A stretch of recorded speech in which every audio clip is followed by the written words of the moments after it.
everybody. Welcome to Dump and Dish Podcast. As you can see, we're not in studio this week. We're out in Southern California. Oh, yeah. Enjoying this nice weather here with Coach Zane's in-laws. How are we doing today, Coach? Doing great. What a great week out here. Unbelievable. Playing a couple rounds of golf. Beautiful weather. Had the fog the one day. We'll talk about that here in a little bit. Yep. But, all in all, a great week. And smooth travel so far. Knock on wood. Knock on wood. Being able to come out and relax a little bit before summer camps really take off. And, It's nice. Yeah, just getting a week away, and I think that's important for anybody. When you talk about it for the players all the time. Yeah, working hard and then enjoy some time and enjoy good company, and good food. It's been those lobster rolls, so good, so good. But yeah, just a great week out here in general, and having a blast. Yeah, heck yeah. Been playing a lot of golf. Played Torrey Pines last 2 days, and took Coach Zane 54 holes to get his first birdie this week. I did it finally on 18 today. Got my first birdie. I got mine before him.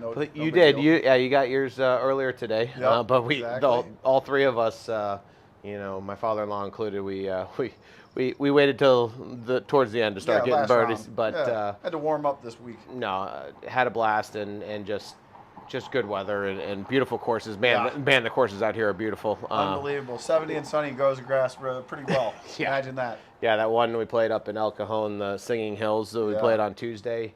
The fairways and greens felt like the best carpet. It was unbelievable. It was crazy. $60 too. It's cheap golf. Yeah, $65. Yeah, and you couldn't get that in St. Louis. The top courses. So that's for sure. Torrey, they're obviously a little bit more proud of, but that's a championship course, and it'll be cool to watch also when they play their tournaments here and be like, oh, I had a shot from there. I tried that. You guys pulled it off. I tried it, though. We played our first 9 the first day in complete fog. Yeah. You could only see 15 yards in front of you. It was an interesting round. Surprisingly, we only lost 1 ball. Yeah, That's pretty impressive. I've never played a round of golf where the people have to scream from the green that they're clear before you can hit, and you got to scream back to the tee box that you're clear from the fairway because you can't see anything. And again, losing only 1 ball where you only saw the first 10, 15 yards of flight, maybe. You had a general direction of where it was headed, and everybody was watching out. And but it was still fun. And then it cleared up by the back 9. It was the weather here. Hole 10 or 11, we finally got to see tee to green. Yeah. It was nice. It helps. So it rolled in and out a few times while we were on the back 9, but it was never as thick as it was when we started off. I mean, that was wild. It was crazy thick, and we got some pictures, to put in this. Yeah, so you can see them. Here. All right, moving on to our bracket challenge, Coach. I got our top 10. We've had some shakeups, some moving around. Mr. J.D. Peterson's leading in first position, tied with Shar 339, Hockey Pro 80, and one Il KG. He's pulling in 4th. Cal B, 79's in 4th. J.J. Claire, 4. El Fedke is 7th. Switz's Nightmare is 8th. Shout out Avid. I love that name. I love that name for a bracket. B. Hertz, rounded up number 9. And Miss Emma Ganad, number 9, tied for 9th.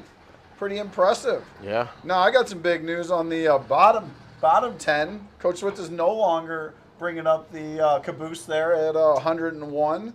I'm tied for 97th now. No nice. Big deal. Making moves. It's Zane's moving day. Second now. He's still on the bottom 10, so that makes me happy always. And then today's hockey talk. Yeah. We're going to do summer teams and tournament teams through the summer. What are your thoughts on those? Tell me your thoughts, Coach. So, one, if you can tie a vacation to them and approach them that way, awesome. It's just like us coming out here. Like, we came out here to relax and we tied golf to it. But at the end of the day, we're here to enjoy ourselves. We're here to enjoy the weather, good company. We also checked out a hockey facility. Oh yeah, we didn't bring that up. Yeah. It was really neat. Yeah. They talked to the owner and shared some stories. And he's a little younger or newer into the game. He's about 1.5 years in. Yeah. Seemed like really nice guy. Did a nice job. Yeah, I got to meet him. One of his coaches. Watch a lesson that was going on.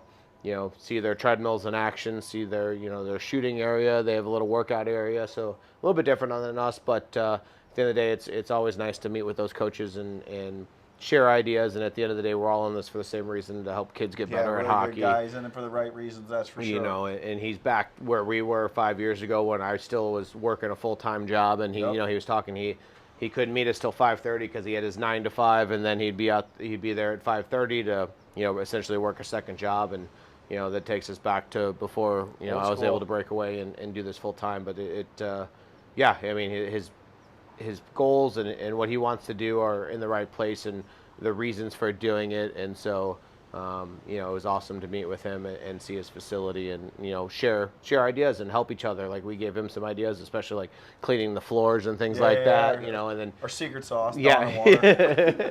And, you know, he gave us some ideas on teaching different things, and, you know, brought up the skating backwards on the treadmill. Yeah, so that's we got something. a few things to try. Some Yeah. outside edge work on the treadmill. I'm excited to try all that. Yeah. So no, it was great to see his facility, and appreciate him opening the doors and letting us, you know. It was really neat. It was, and that's a beauty. It's in this business. Like, at the end of the day, like, we're not competitors. We're in different markets, and we share ideas and get better. And if it's a way to teach a kid a different way or a better way, then, like, by all means, let's all share it and help each other out. Kind of the same reason why we're putting out pretty much how we teach things on our different platforms. Like, at the end of the day, like, we're here to help the kids get better, and coaches too. Like, and so no, that was awesome.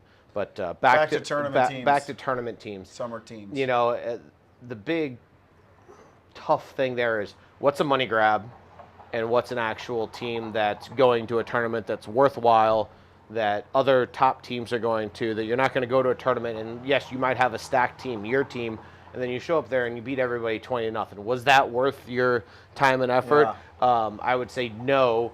Again, unless you're going somewhere for a vacation. But, like, you know, there's a lot of teams that travel over to Europe or Colorado or New York or New Jersey or Toronto, Boston. Yeah, like, you can pretty much go anywhere with a tournament team. And beauty and downfall of the summer seasons is it's open. Like, anybody can play on any team. That's for sure. And call your team whatever level you want to call it. So there are a lot of teams that get together that call themselves a AAA team or elite team, that have a couple on there, and then they have other kids that don't play at that level. Fill a team in. Yeah, fill a team.